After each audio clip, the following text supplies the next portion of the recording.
गांव बड़गांव में एक था बड़ा ही मजेदार किसान, रामू।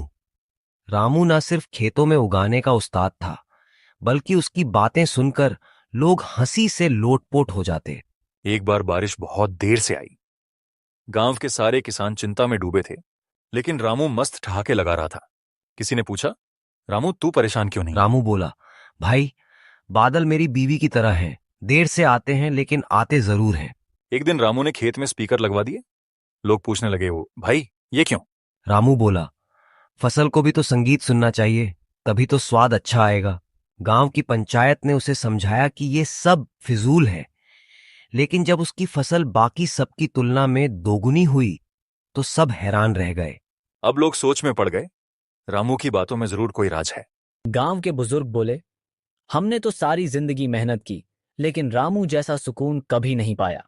एक नौजवान किसान बोला, रामू भैया, हमें भी सिखाओ कैसे खेती के साथ जिंदगी में मुस्कुराहट लाई जाती है। रामू ने मुस्कुराते हुए सबको अपने खेत में बुलाया और बोला, कभी धरती से बात की है? कभी बीज बोते वक्त मुस्कुराए हो? फसल सिर्फ मेहनत से नहीं, भावनाओं से भी लहलहाती है। रामू हंसते हुए बोला, प्यारे भाइयों, मेहनत करो दिल से और थोड़ा मजा भी रखो खेत में, तभी जिंदगी हरी भरी होगी। उस दिन से गांव वाले रामू को हंसमुख किसान कहने लगे, जिसकी कहानी आज भी गांव गांव में सुनाई जाती है।